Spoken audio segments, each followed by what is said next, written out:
Lá, a gente começou o Free Flow na BR-101, anunciou hoje, né, a parceria da TIM com a CCR para garantir 100% de cobertura na Dutra. Então a gente já vai fazer essa conectividade e colocar 5G nas praças de pedágio, ou seja, uma aplicação aonde tiver necessidade da aplicação, o 5G ele já está disponível para ser implantado. E é isso que a gente vai estar fazendo com essas novas parcerias que a gente tem fechado no mercado. Então eu acho que o comunicado é muito esse. É uma tecnologia que ela vai evoluir do 4 para o 5, sem grandes, não tem disrupção. E uma coisa importante, como a operadora, quando eu instalo uma rádio base, eu sou obrigado a comunicar a Anatel e eu tenho compromissos de serviço e prestação de serviços com a Anatel. Eu tenho esse mesmo compromisso com a rodovia, só que esses compromissos que eu tenho são perenes. E a evolução tecnológica passa a ser perene. Então, a obsolescência daquilo, da tecnologia, passa a não ser mais um risco daquilo que foi implantado. Porque nós temos essa obrigação perante a sociedade, muito mais perante a sociedade do que por regulação. Então é muito legal a gente ver hoje, a gente poder implantar um projeto desse tipo, não pela obrigação, mas sim pelo interesse de todas as partes. Muito bom, muito bem. Então, entendendo que com isso, na verdade, acho que você faz a cobertura de uma rodovia, para não ter ponto de sombra, nada disso, automaticamente está incluindo nisso, na cobertura, cidades lindeiras, a população que está aí. Quer dizer, é um processo inclusivo, né? Você leva para todo mundo esse benefício da tecnologia, esse avanço tecnológico que está acontecendo no Brasil. Exatamente isso. É muito mais do que a cobertura da rodovia. Legal. Queria perguntar para o Eduardo que falasse um pouquinho para a gente. Quando a gente fala em tecnologia, o desenvolvimento, o crescimento, é uma coisa que todo mundo sabe que está sendo muito rápido, né? Mas, por outro lado, também a questão dos ataques cibernéticos tem acontecido também numa velocidade, o crescimento tem sido muito rápido também, né?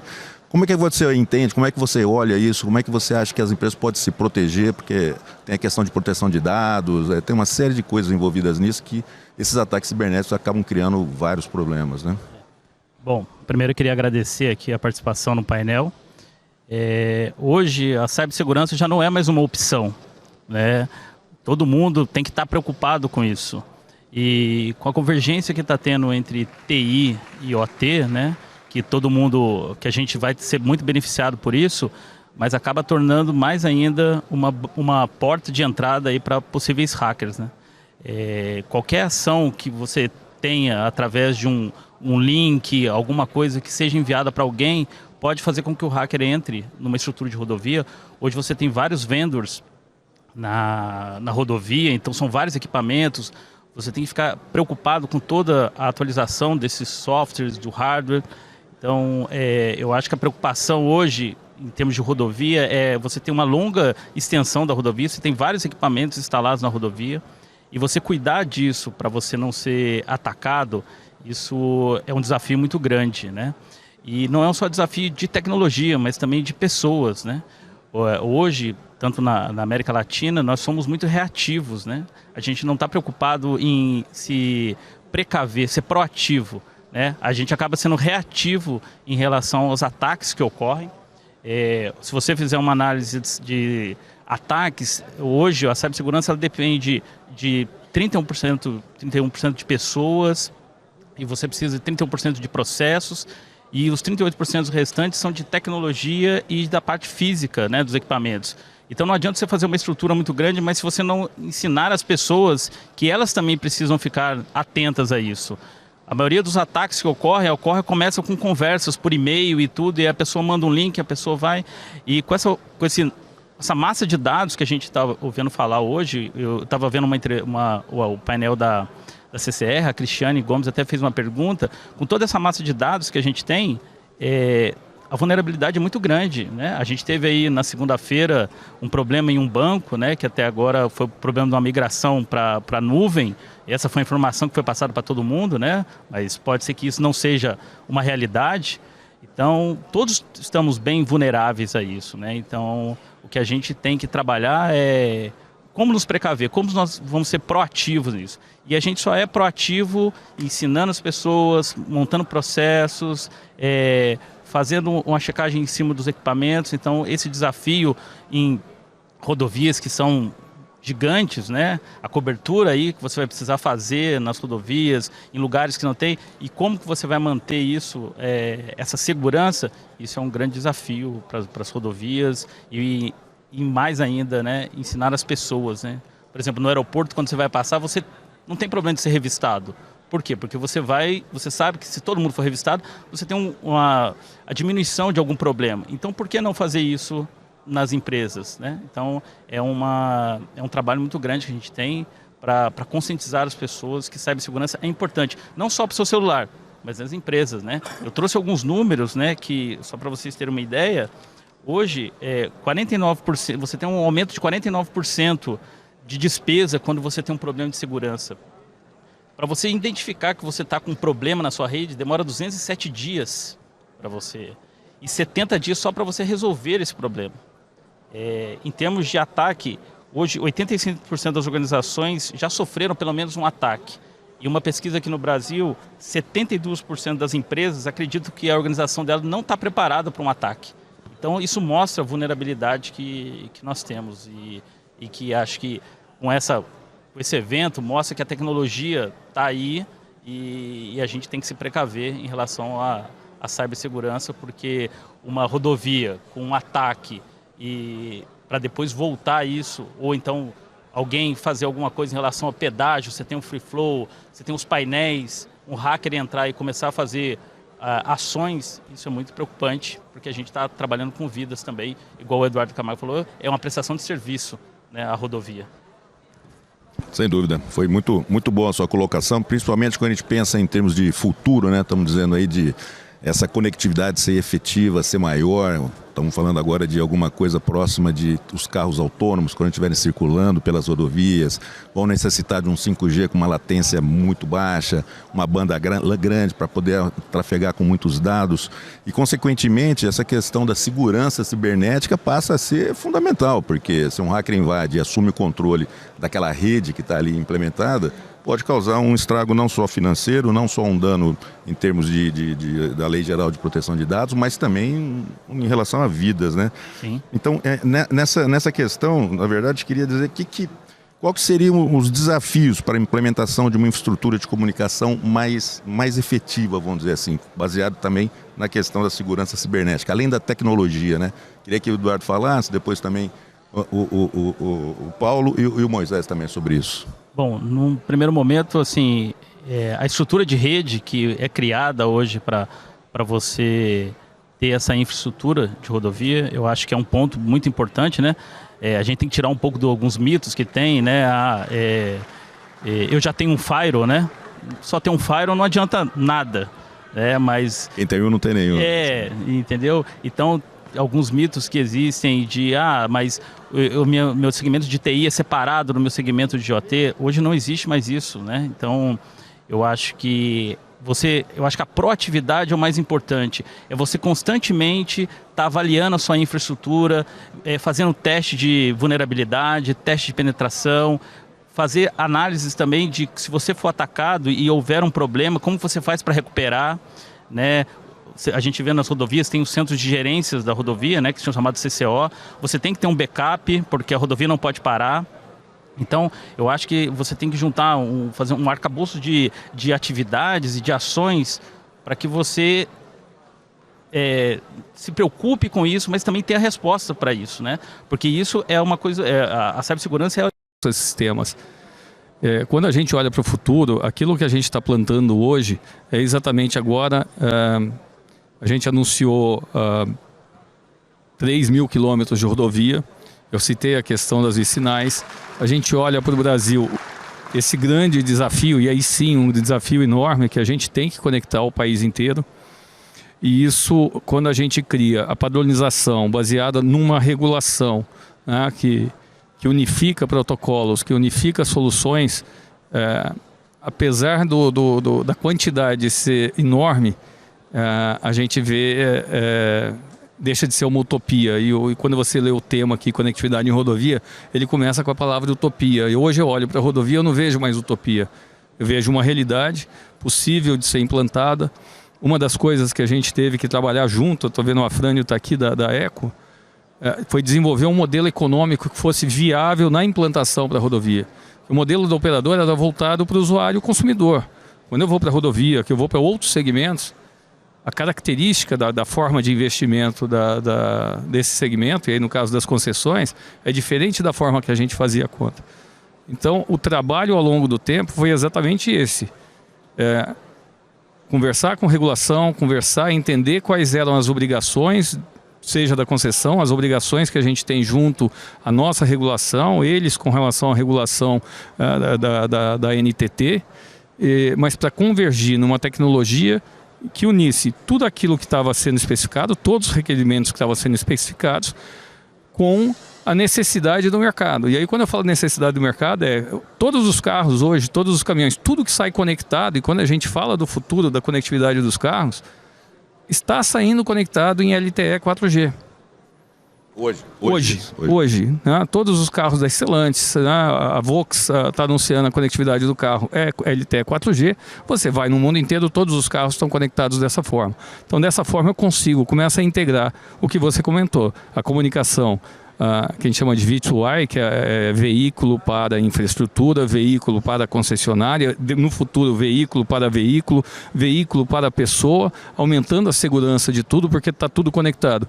Imagina só, você hoje, esse é um caso real, se você sofreu um acidente num veículo da Stellantis conectado, um Jeep, e isso disparar o airbag, mesmo que você não tome ação nenhuma, essa comunicação vai para o fabricante. A Stellantis já está conversando com as concessionárias porque ela tem a localização do carro. Então ela consegue acionar a concessionária e falar a localização, falar que teve um acidente. A primeira ação do fabricante vai ser tentar conversar com o proprietário do carro, o motorista, mas se ela não consegue essa comunicação, ela comunica direto à rodovia. Então você vai começar a integrar todo esse processo. Isso só é possível se tudo estiver conectado numa única infraestrutura. Acho que esse é o maior desafio. E toda a rodovia tem que estar coberta, né? A rodovia toda tem que estar coberta. Não só a rodovia também, o entorno dela, para poder ter a comunicação com o fabricante, com o usuário que está, o dono do carro que talvez não esteja no carro, quer dizer... A gente até conversou ali um caso interessante, né, que eu estava citando. Se você é assaltado, né, se você está numa rodovia e está numa cidade, uma região perigosa lá, que está passando ali pela Baixada Fluminense, se você é assaltado, qual que é a primeira reação que você vai fazer? Você vai pegar teu celular e vai ligar para a polícia. E talvez uma outra reação é ligar para a tua família. E é ligar, né? Você vai ligar. Então, talvez em último caso, você vai pensar em falar primeiro com a rodovia. Okay. E quando você tem essa integração, você está trazendo toda a segurança também. Quer dizer, quando automaticamente você tem o start dessa comunicação, que é uma coisa mais efetiva, você tem um atendimento mais rápido, está mais seguro. E hoje você tem também as câmeras inteligentes também, que ela já verifica, já manda para a rodovia onde você está, então começa a ficar interligado isso de uma forma que é o Big Data das rodovias que a gente está vendo aí. Muito bem. E Moisés, do ponto de vista do regulador, existem limitações para que a gente num futuro rápido chegue a isso? Tem alguma coisa que merece um olhar mais aprofundado para poder as coisas se desenvolverem mais depressa? Bom, a Anatel, está me ouvindo? A Anatel, ela se preocupa muito com a cobertura. Tá? A principal missão da Anatel é prover conectividade, certo? Eu acho que o Brasil... Eu me lembro de uma visita que eu fiz em Dallas, na AT&T, em 2019. E fizeram uma apresentação do que seria o 5G, Paulo, na América Latina. E colocaram o Brasil como assim, que seria um insucesso total, porque não tinha conectividade. E de 2019 para cá, com as obrigações de fazer, trocando multas pecuniárias... A importância do leilão não arrecadatório. E o leilão do Brasil do 5G, que está com as obrigações de conectividade, que é um case mundial. O Brasil hoje, nós estamos colocando 10 mil quilômetros de cabos ópticos subfluviais, debaixo dos rios, no leito dos rios da Amazônia. Estamos conectando o norte. Nós estamos colocando 35 mil quilômetros de cobertura de 4G de rodovias federais. Nós estamos colocando obrigações com backhaul em mais de 500 localidades. Nós estamos colocando cobertura de 4G em todos os distritos não sedes. Fora o número de localidades não data sedes. centers que estão vindo para o Brasil, né? O número de data centers que têm vindo para o Brasil. Sim. Então, o Brasil, na verdade, está avançando na conectividade. O Brasil hoje está na vanguarda na conectividade na América Latina. E o padrão standalone, né? Nós pegamos o padrão mais atualizado do 5G. O padrão standalone, do Release 16, que aí é alta velocidade. É a internet das coisas, vamos dizer assim. Eu estive agora recentemente na China, o Brasil está sendo altamente elogiado na China. Se você tirar por base aqui na América Latina, a Argentina não fez o leilão do 5G dela ainda. Tá? Outro dia eu estava vendo um comentarista na TV falando o 5G ainda está atrasado no Brasil, mas está atrasado com base em quê? Com base em quê? Você lê o edital do 5G? Não, então leia o edital. Nós estamos bem à frente das obrigações iniciais. Então, esse tipo de coisa confunde a população. E toda a tecnologia nova depende de um tempo para estabilizar esse ecossistema, para ele se adensar, para ele ficar realmente efetivo. E o 5G não vai ser diferente, como foi no 4G. Daqui a uns 3 ou 4 anos que nós vamos começar a ver todo esse ecossistema funcionando de forma mais plena e efetiva. Então, eu acho que outro dia também, uma coisa que impacta muito também, Zé Renato, é o seguinte: a carga tributária em cima do serviço de telecomunicações é altíssima no nosso país. Nós temos aí mais de 40%. Outro dia eu fui procurado por um governador que queria resolver os gaps de conectividade no estado dele.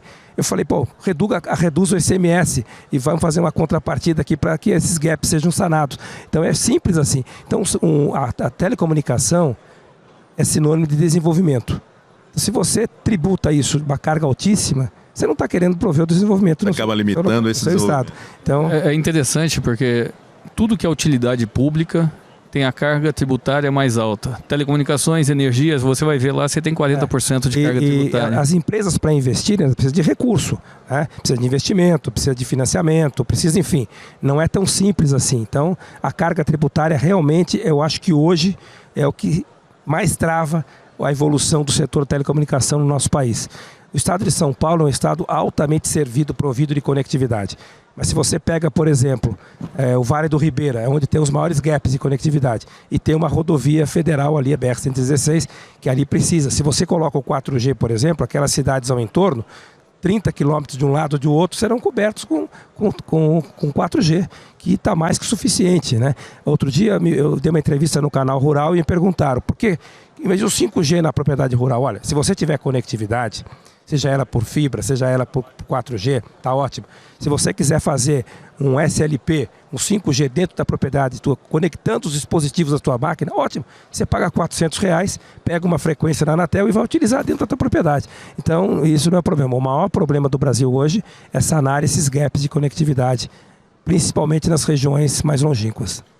E como você está falando, o principal problema disso é a questão tributária, que, se resolvida, poderia expandir mais para esses lugares que não têm uma cobertura adequada, sendo mais barato, o que geraria mais desenvolvimento para a região também, levando a isso industrialização maior, arrecadação, quer dizer, uma série de coisas. Acaba sendo um negócio da carga desenvolvimentista. Mas quando você olha o serviço de telecomunicações e outros serviços, o que acontece? Quando você tem uma carga muito alta, depois o governo ele acaba tendo que lançar planos de subsídio para a população que não consegue pagar pelo serviço. Mas se você olhar para o serviço sem a carga tributária, ele é barato. Então não tem sentido. Se é utilidade pública, você não precisa deveria subsidiar. Ser barato. Lógico. Não, muito bem. Outro ponto também, a gente falou aí da parte da fibra ótica, as rodovias também, elas ajudam também, porque os backbones hoje passam todos por rodovia, né? A quantidade de cabos óticos que você tem nas rodovias, isso ajuda muito, ou seja, ajuda a infraestrutura da rodovia, mas ajuda a comunicação no país como um todo, né? É bom até deixar claro que sem fibra você não tem telefonia móvel. Você vai fazer por satélite, e aí o upload é muito lento. Você vai, por exemplo, no interior da Amazonas, o 3G não funciona. Você não vai ter 5G se não tiver gigabit. Para você ter 4G e 5G com eficiência, você tem que ter backbone, tem que ter backhaul, tem que ter fibra. Eu brinquei com um cara de data center e falei para ele assim, o seu data center sem comunicação de fibra ótica, cara, é uma geladeira, né? Porque o ar-condicionado é um absurdo, mas se você não tiver conectividade, não serve para nada, né? E as rodovias ajudam muito essa parte de fibra ótica, né? Que hoje o compartilhamento de cabo também é muito importante, mas a gente depende das rodovias não só para o PIB, mas também em relação a essa conectividade, né? Porque tudo passa por ali.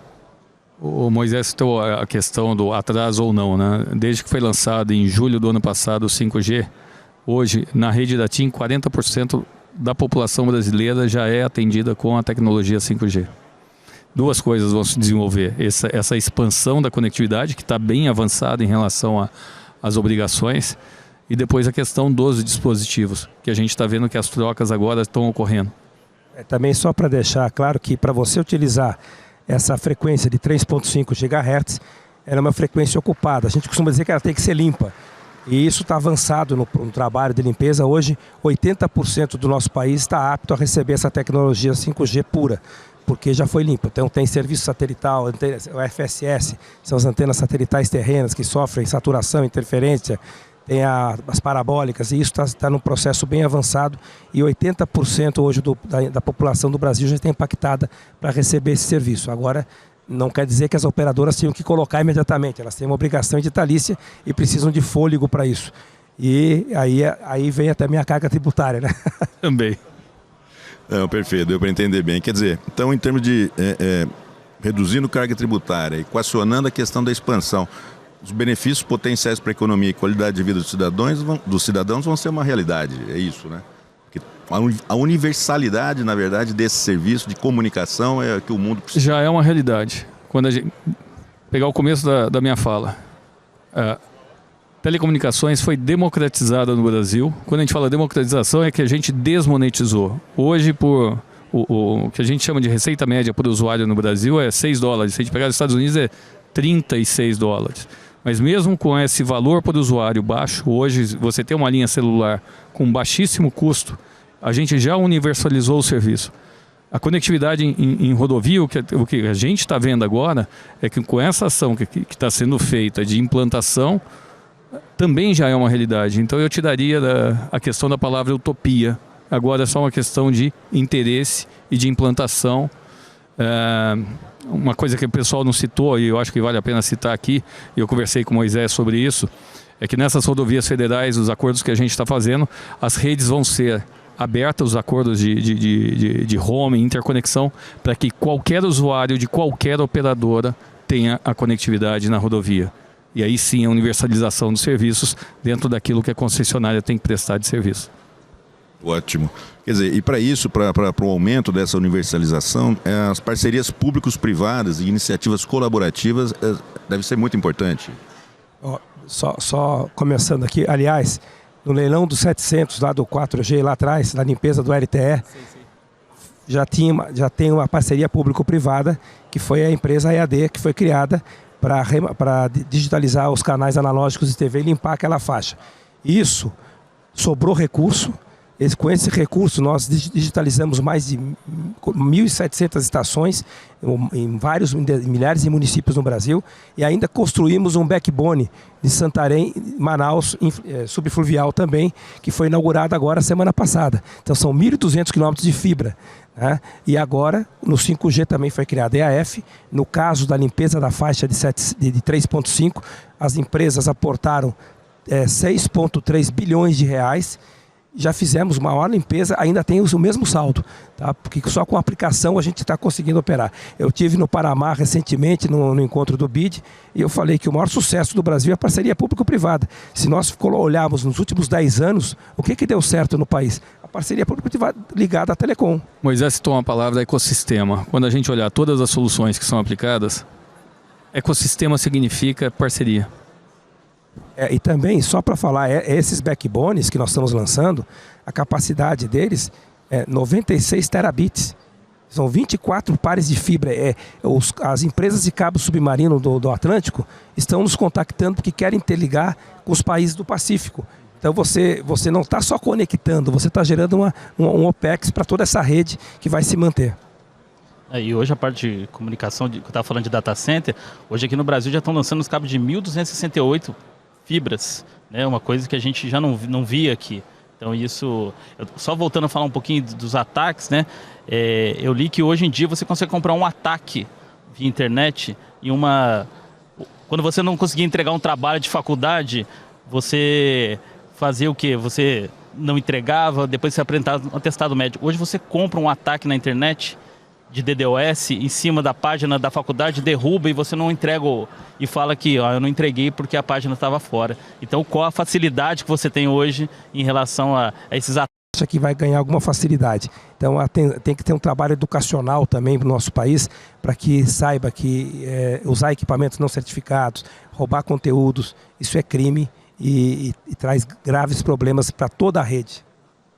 Não, é perfeito. E tem que ter uma fiscalização grande em cima disso para poder coibir, né? Que se não fiscaliza, a pessoa fica mais solta aí e acaba praticando esses crimes. Mas o fomento à inovação também é um ponto fundamental para essa expansão, né? Tanto de governo quanto das empresas, né? Isso é uma coisa que, por exemplo, na TIM, esse fomento à inovação, eu creio que é uma dedicação bem grande lá dentro, né? Para que crie essas novas oportunidades. A gente começou a implantar o 4G em 2014. Agora que a gente está chegando em 100% das cidades. Hoje a gente já tem um laboratório na TIM de 5G, olhando essas aplicações, esse desenvolvimento. Tanto no setor de rodovias, do agronegócio, da indústria, é um trabalho que a gente começou há mais de 5 anos, num planejamento de longo prazo. Porque existe essa evolução. Quando a gente fala da transformação digital não é você analógico, você passa pela porta e se transformou em digital. Transformação digital é uma jornada ao longo do tempo.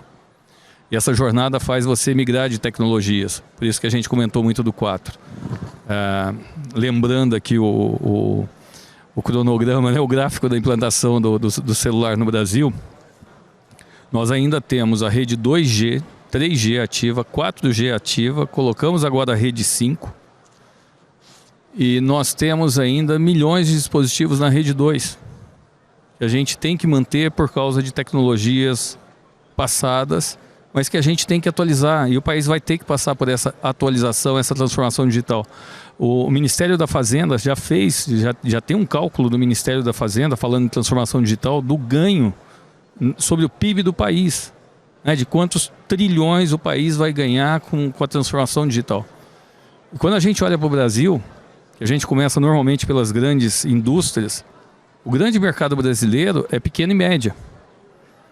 E aí entra o papel da inovação, aí que eu vejo da inovação da operadora, porque à medida que a gente vai implantando esses projetos e criando esses ecossistemas, criando soluções, a gente cria depois soluções como serviço para entregar para a pequena e média indústria no Brasil, que é 97% das empresas que existem no país.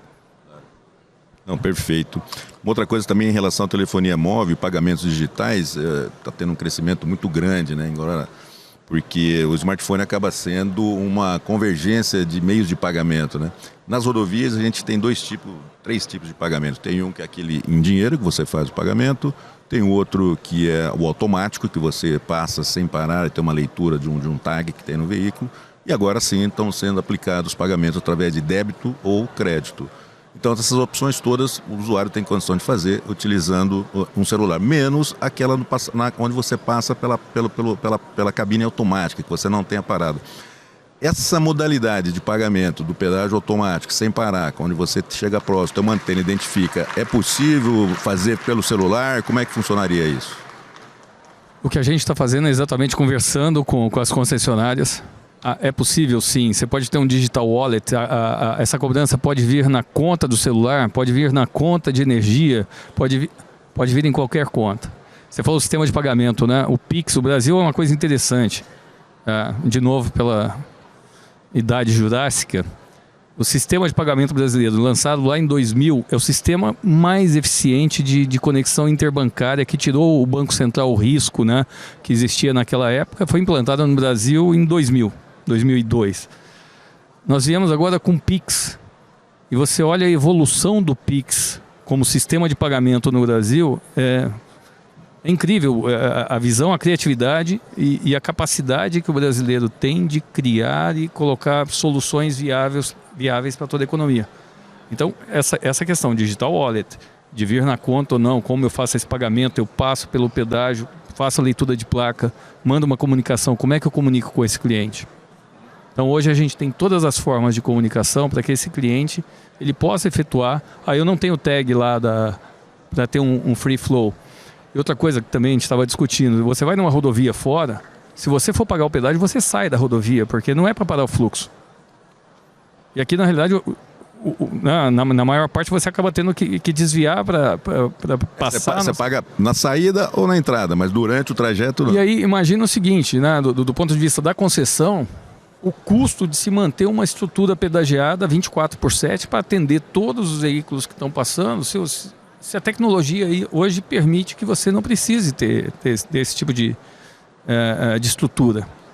Entendi. Quer dizer, então no futuro pode ser que simples passada por baixo do pórtico, através do sistema Free Flow, pode ser registrado aquela tarifa de pedágio e o cara vai receber uma conta do telefone, uma conta Imaginando, né? O clearing é feito pela própria companhia telefônica. O Eduardo comentou hoje, ele está operando a 60% com tag já, e os outros 40% ele faz a leitura e aí faz a comunicação. Essa comunicação pode ser pela móvel, pode ser por e-mail, se ele tiver o cadastro, mas a forma de comunicação, ou o próprio usuário, ele pode entrar no site, digitar a placa e puxar para fazer aquele pagamento. Mas sim, a ideia é, você está com o teu celular, você cadastra, olha, se o meu celular passar no meu veículo, debito no meu celular. Por que não? Ótimo, é efetivo. Bom, eu acho que estamos chegando no final aqui do painel. Gostaria que cada um de vocês, para a gente fechar aqui o circo, começando pelo Eduardo aí, complementasse aí, colocasse mais alguma coisa que quisesse deixar aqui para o público. Bom, a resposta final aqui é: a gente tem muitos dados vão trafegar aí pelas nossas infraestruturas e, de novo, cibersegurança não é uma opção. A gente tem que estar preocupado, tem que ser implementado, é um desenho holístico, a gente sempre tem que estar revendo e o mais importante, né, a gente ensinar as pessoas que a gente precisa ser proativo. E essa proatividade tem que vir de tudo, né, da troca de e-mail, da rede social, porque nós somos muito vulneráveis e isso pode atacar a primeira pessoa, mas também uma infraestrutura, e pode trazer muitos riscos, né? A gente está falando aqui de um tráfego absurdo que tem em rodovias e a troca de dados vai ser cada vez maior. Igual eu tô falando, daqui a pouco você não vai ter não vai ter pedágio, você vai passar por lá, você vai ter rodovias que vão carregar o carro elétrico, você vai ter... É uma gama de possibilidades que você tem, e tudo isso baseado na troca de informação, seja de carro, seja de caminhão, e tudo isso acaba sendo... preocupante. Então a cibersegurança é muito importante aí pro nosso dia a dia. Obrigado.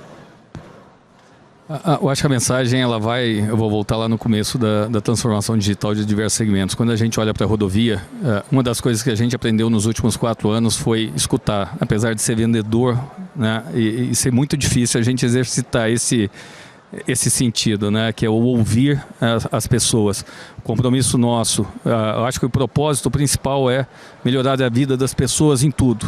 Então, se você olhar o trabalho que a gente faz com 60 milhões de clientes, é olhar para a melhoria da qualidade de vida das pessoas.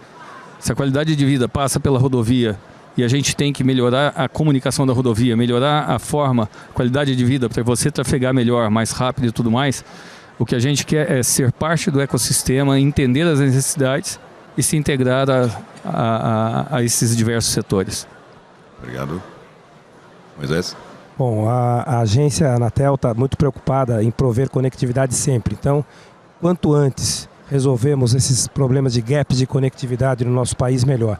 Eu tenho certeza que, apesar da nossa malha rodoviária ser muito extensa, mas ela já tem condições em curto espaço de tempo de estar provida de conectividade 4G. Isso vai trazer um quilômetro rodado. Sem ser uma rodovia fechada. Isso acho que é o sonho. Exatamente. Do operador rodoviário e também dos usuários, que com as praças de barreira acaba causando um impacto grande quando ele anda um trecho pequeno da rodovia e tem que passar por uma praça.